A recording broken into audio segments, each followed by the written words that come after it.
Hello students, कैसे हैं आप सब। आशा है सभी खुश एवं स्वस्थ होंगे। आज हम कक्षा 10वीं की हिंदी की पाठ्य पुस्तक क्षितिज भाग 2 में से पद्य भाग पाठ 2 तुलसीदास जी की राम लक्ष्मण परशुराम संवाद करेंगे। सबसे पहले मैं आपको तुलसीदास जी का संक्षिप्त जीवन परिचय दे देती हूँ। गोस्वामी तुलसीदास हिंदी के सर्वश्रेष्ठ कवि माने जाते हैं। इनका जन्म 1532 में बांदा जिले के राजापुर नामक गांव में हुआ था। कुछ लोग इनका जन्म स्थान सोरों जिला एटा को भी मानते हैं। इनके पिता का नाम आत्माराम दुबे और माता का नाम हुलसी था। इनका विवाह रत्नावली से हुआ था। इनका तारक नाम का पुत्र भी हुआ था जिसकी मृत्यु हो गई थी। तुलसी अपनी पत्नी के रूप गुण पर अत्यधिक मोहित थे, इसलिए इन्हें उससे लाज न आवती आप तो दोरे आयु साथ ये मीठी भर्त्सना सुनने को मिली थी। इसी कारण इनकी जीवन धारा बदल गई, इनके ज्ञान चक्षु खुल गए। इन्होंने बाबा नरहरिदास से दीक्षा प्राप्त की। काशी में इन्होंने 16-17 वर्ष तक वेद, पुराण, उपनिषद, रामायण और श्रीमद् भागवत का गंभीर अध्ययन किया। इनका देहांत सन 1623 में काशी में हुआ। इनकी प्रमुख रचनाएं 12 थी, जिनमें रामचरितमानस, विनय पत्रिका, कवितावली, दोहावली, जानकी मंगल, पार्वती मंगल आदि उल्लेखनीय हैं। तुलसीदास जी राम भक्त कवि थे। रामचरितमानस इनकी अमर रचना है। तुलसीदास आदर्शवादी विचारधारा के कवि थे। इन्होंने राम के सगुण रूप की भक्ति की है। इन्होंने राम के चरित्र के विराट स्वरूप का वर्णन किया है। तुलसीदास जी के साहित्य की अन्य विशेषता यह है उनका समन्वयवादी दृष्टिकोण। इनकी रचनाओं में ज्ञान, भक्ति, कर्म, धर्म, संस्कृति, सगुण और निर्गुण आदि का सुंदर समन्वय देखने को मिलता है। इनकी भक्ति दास्य भाव की भक्ति है। इनके आराध्य श्री राम हैं, जिनको ये श्रेष्ठ और स्वयं को तुच्छ और हीन स्वीकार करते हैं। इन्होंने अपना अधिकांश काव्य अवधी भाषा में लिखा, परंतु ब्रज भाषा पर भी इन्हें पूर्ण अधिकार प्राप्त था। इनकी भाषा में संस्कृत की कोमल कांत शब्दावली पदावली की सुमधुर झनकार है। भाषा की दृष्टि से इनकी तुलना हिंदी के किसी अन्य कवि से नहीं हो सकती। इनकी भाषा में समन्वय का प्रयास है। वह जितने लौकिक है उतने ही शास्त्रीय भी। इन्होंने रोला, चौपाई, हरिगीतिका, छप्य, सोरठा आदि छंदों का सुंदर प्रयोग किया है। राम लक्ष्मण परशुराम संवाद ये सीता के संवैर के समय का है, जब राम लक्ष्मण गुरु विश्वामित्र के साथ सीता संवैर में पहुंचते हैं। तब राम शिव धनुष तोड़कर सीता का वरण करते हैं। शिव का धनुष टूट जाने पर भगवान परशुराम वहां पर प्रकट होते हैं, जो अत्यंत क्रोधित होते हैं। तब राम, लक्ष्मण और परशुराम में जो संवाद होता है उसी पर आधारित ये कविता है। तो आइए अब हम करते हैं राम लक्ष्मण परशुराम संवाद। कविता का पहला पद है, नाथ शंभु धनु भंज निहारा, होई केउ एक दास तुम्हारा।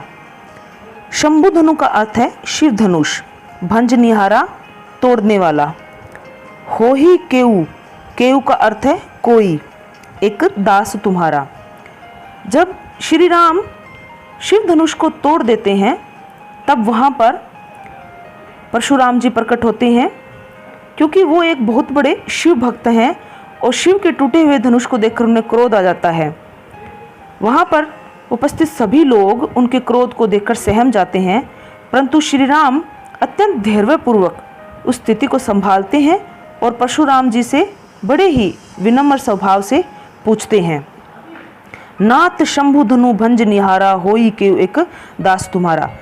परशुराम जी को क्रोधित देखकर श्री राम जी कहते हैं कि हे नाथ, इस शिव धनुष को तोड़ने वाला भी हो ही क्यों एक दास तुम्हारा, कोई तुम्हारा एक दास ही होगा, अर्थात कोई एक तुम्हारा सेवक ही होगा जिसने इस शिव धनुष को तोड़ा होगा।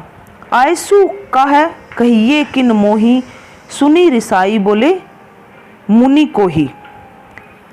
आयसु का अर्थ है आज्ञा, मोही मुझे, सुनी रिसाई बोले मुनि को ही। रिसाई का अर्थ है क्रोध करना, कोही का अर्थ है क्रोधी। क्या आज्ञा है, आप मुझसे क्यों नहीं कहते। श्री राम है वो परशुराम से कहते हैं कि शिव के धनुष को तोड़ने वाला कोई आपका दास ही होगा, क्या आज्ञा है आप मुझे कहिए। सुनी रिसाई बोले मुनि को ही। इस बात को सुनकर मुनि अत्यंत क्रोध में भरकर बोले, सेवकू जो करे सेवकाई, अरि करनी करी करिए लगाई। सेवकाई का अर्थ होता है सेवा करने वाला।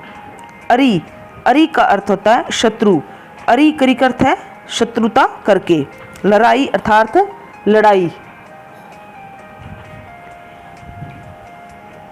मुनि कहते हैं कि सेवक तो वह होता है जो सेवा करता है।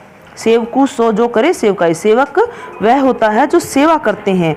अरि करनी करी करी लड़ाई, लेकिन जो शत्रुता का काम करे उससे तो लड़ाई अर्थात लड़ाई ही करनी चाहिए। कहने का भाव है कि जिसने शिव के धनुष को तोड़ा है वह परशुराम के शत्रु के समान है। यदि वह सेवक होता तो सेवा का कार्य करता, लेकिन शिव धनुष को तोड़कर उसने शत्रुता का काम किया है, इसलिए उसके साथ लड़ाई ही हो सकती है। सुनु राम जेहि शिव धनु तोरा, सहस बाऊ समसो रिपु मोरा। सुनु का अर्थ है सुनो, राम जेहि, जेहि जिसने, शिव धनु, शिव धनु होता है शिव का धनुष, तोरा अर्थात तोड़ा। परशुराम जी कहते हैं कि हे राम सुनो, जिसने यह शिव का धनुष तोड़ा है, सहस बाऊ समसो रिपु हमारा, वह सहस्र बाऊ के समान मेरा रिपु अर्थात शत्रु ही है। सो बिलगाऊ ब्याही समाजा, न तय मारे जे ही सब राजा। परशुराम जी कहते हैं कि जिसने भी इस शिव धनुष को तोड़ा है वह इस सभा से, सो बिलगाऊ ब्याही समाजा, बिलगाऊ का अर्थ होता है अलग हो जाना, कि वो इस सभा से, इस समाज से अलग हो जाए। न ते मारे जे ही सब राजा, नहीं तो इस सभा में उपस्थित सभी राजा है वो लोग मारे जाएंगे। अर्थात जो शिव के धनुष को तोड़ने वाला है वही दोषी है, वह इस सभा से अलग हो जाए, नहीं तो जो जो यहाँ पर उपस्थित है वो सभी राजा मारे जाएंगे। सुनी मुनि बचन लखन मुस्काने, बोली परशु दरही अवमाने। सुनी सुनकर, मुनि वचन अर्थात मुनि परशुराम के वचन, लखन लक्ष्मण मुस्काने मुस्कुराने लगे। परशुराम जी के इन कथनों को सुनकर लक्ष्मण जी है वो मुस्कुराने लगे, बोले परशुधरी अवमाने, और वह परशुराम से कहने लगे कि बहु धनुई तोरी लरिकाई। बहु का मतलब बहुत सारी, धनुई मतलब धनुषियाँ, तोरी का अर्थ है तोड़ना, लरिकाई का अर्थ है लड़कपन या बचपन। मुनि के वचन सुनकर लक्ष्मण मुस्कुराते हुए कहते हैं कि इस तरह की बहुत सारी धनुषियाँ हमने अपने बचपन में तोड़ी है। कभू ने असी रीस किन्हीं गोसाई, कि हे स्वामी तब तो आपने ऐसा कोई क्रोध नहीं किया। सुनी रिसाई कहे, कभू ने असी रीस किन्हीं गोसाई, तब तो आपने ऐसा कभी भी हम पर गुस्सा नहीं किया। यही धनु पर ममता के ही हेतु, यही अर्थात इस धनु मतलब धनुष पर, ममता का अर्थ है स्नेह, के ही हेतु किस कारण, लेकिन इसी धनुष पर आपका इतना स्नेह इतनी ममता क्यों है। सुनी रिसाई कहे भृगकुल सेतु, भृगकुल सेतु का अर्थ है भृगु ऋषि के कुल के ध्वज अर्थात परशुराम। कहते हे स्वामी तब आपने ऐसा क्रोध नहीं किया था, इस धनुष पर ही आपके मन में इतनी ममता क्यों है। यह सुनकर, सुनी रिसाई यह सुनकर भृगकुल सेतु अर्थात परशुराम है वो बहुत ज़्यादा क्रोधित हो गए और कहने लगे, रे नृप बालक काल बस बोलत तो ही न संभार। रे नृप बालक अर्थात राजा के पुत्र अर्थात राजकुमार। हे राजकुमार, काल बस, काल का अर्थ होता है मृत्यु, बस का अर्थ होता है अधीन, कि हे राजकुमार क्या तुम मृत्यु के अधीन होकर ऐसे बोल रहे हो? बोलत तो ही न संभार, तुम क्या बोल रहे हो? तुमसे संभल कर नहीं बोला जाता? क्या तुम्हें संभल कर बोलना नहीं आता? धनुई सम त्रिपुरारी धनु विदित सकल संसार, कि ये जो शिव धनुष है ये अन्य धनुषों के समान नहीं है। त्रिपुरारी धनु का अर्थ है शिव का धनुष, कि जो ये शिव का धनुष है ये बाकी धनुष के समान नहीं है। विदित सकल संसार, विदित का अर्थ है जानता है, सकल का अर्थ है संपूर्ण संसार।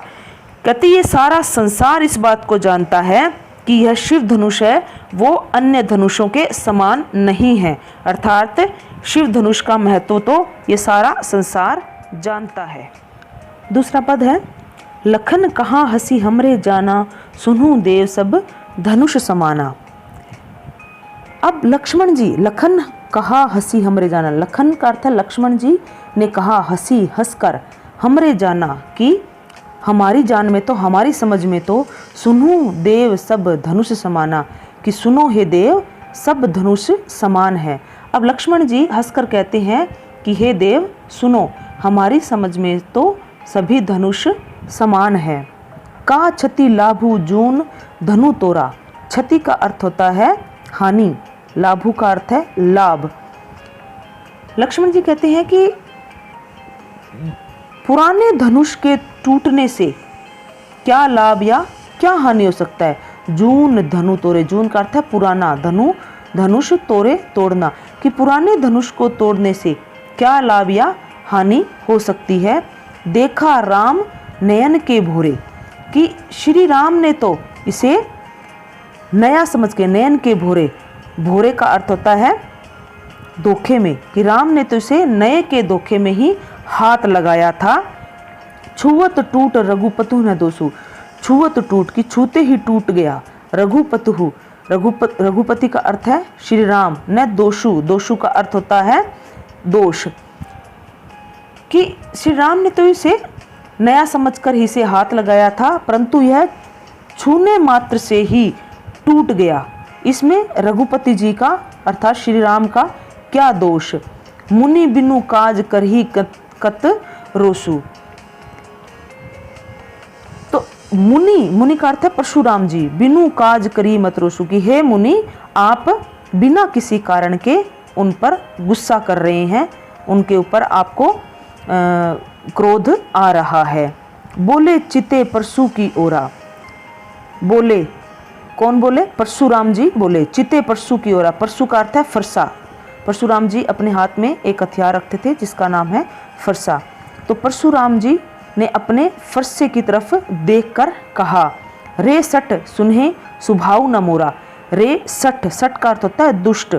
लक्ष्मण से कहते हैं कि अरे दुष्ट सुनहे स्वभाव न मेरा, स्वभाव का अर्थ होता है स्वभाव, न मोरा, मेरा स्वभाव सुनने का नहीं है, अर्थात मैं किसी की भी नहीं सुनता। वो अपने फरसे की तरफ देखकर गुस्से से कह रही कि हे मूर्ख, तुमने मेरे स्वभाव के बारे में नहीं सुना है क्या? मैं किसी की भी नहीं सुनता।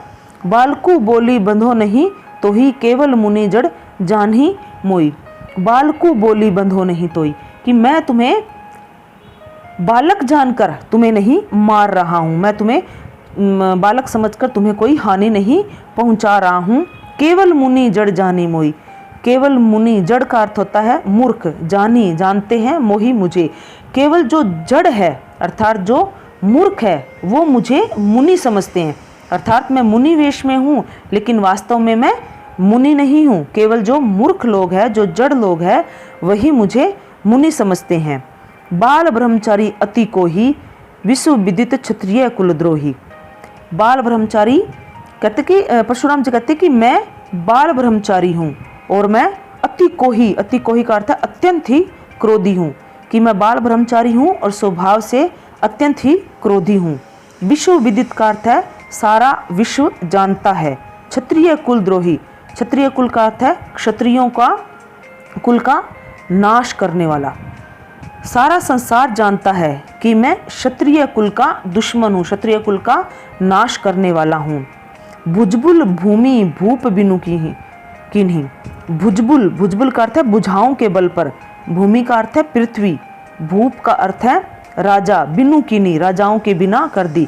मैंने अपनी जो सहस्त्र बुझाएं हैं इनके बल पर इस पृथ्वी को कई बार राजाओं से रहित किया है। राजाओं को मैंने, क्षत्रियों को मैंने मारा है, उनको, उनके राज्यों को मैंने छीन लिया है। विपुल बार महिदेवन दीनी। विपुल बार मतलब कई बार। महिदेवन, महिदेवन का अर्थ है ब्राह्मण, दीनी मतलब दी। मैंने कई बार इस पृथ्वी को अपनी भुजाओं के बल से राजाओं से रहित किया है, क्षत्रियों से रहित किया है, और उनका राज्य छीनकर मैंने महिदेवन मतलब ब्राह्मणों को ये जो राज्य हैं वो दान में दिए हैं। सहस बाहु भुज छेद निहारा, परसु बिलोकु महिप कुमारा। मैंने अपनी इन सहस्र भुजाओं को काटने वाले परसु अर्थात फरसे से इसकी तरफ तुम देखो कि हे राजकुमार, महिप कुमारा करता था राजकुमार, हे राजकुमार तुम इस सहस्र बाहु को काटने वाले मेरे फरसे को, बिलोकू का अर्थ होता है निहारो, देखो कि तुम मेरे इस सहस्र बाहु को काटने वाले, भुजाओं को काटने वाले फरसे को देखो। मातु पिथि जनी सोच बस करसी महिष कुमार, महिष किशोर, महिष किशोर का अर्थ है राजा के कुमार यानी कि राजकुमार, कि हे राजकुमार तुम अपने मातु पितु माता पिता को जनी सोच बस, सोच बस का अर्थ होता है चिंता में, सोच में, कि तुम अपने माता पिता को सोच के बस में मत करो, अर्थात मैं तुम्हें हानि पहुंचा सकता हूं, मैं तुम्हें मार सकता हूं, तो तुम अपने माता पिता को चिंता में, सोच के बस में मत करो। गर्भन के अर्भक दलन परसु मोर अति घोर। गर्भन का अर्थ है गर्भ में स्थित, के अर्भक, अर्भक का अर्थ है बच्चा, दलन का अर्थ है नाश, परसु मोर अति घोर, परसु अर्थात मेरे फरसे के, अति घोर, अति घोर का अर्थ है अत्यंत डर से, कि मेरे इस कठोर फरसे के डर से गर्भ में जो बालक होते हैं वो भी मर जाते हैं। ये मेरा फरसा जो है वो गर्भ में स्थित बालकों को भी मार डालने वाला भयंकर फरसा है, अर्थात मेरे इस फरसे के डर से गर्भवती नारियों के गर्भ में ही बच्चे मर जाते हैं। बच्चों, आपको राम लक्ष्मण परशुराम संवाद के ये 2 पद अच्छी प्रकार से समझ में आ गए होंगे। इसके आगे का भाग हम अगले वीडियो में करेंगे। धन्यवाद।